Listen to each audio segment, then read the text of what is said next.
செய்தி. வணக்கம். விவி செய்திகளுக்காக ஊர் செய்திகள் வாசிப்பது ஸ்வர்ணா.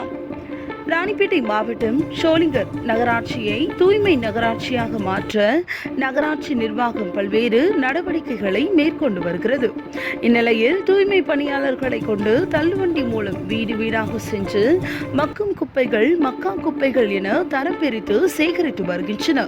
இந்நிலையில் நகரத்தின் முக்கிய பகுதிகளான பேருந்து நிலையம், கருமாரியம்மன் கோவில் கூட்டுச்சாலை, பாட்டிக்குளம் கூட்டுச்சாலை, பாரச்சந்தை, தக்கான்குளம், மலை அடிவாரம் உள்ளிட்ட இடங்களில் டிராக்டர் மூலம் குப்பைகளை சேகரித்து தரம் பிரித்து வருகின்றன.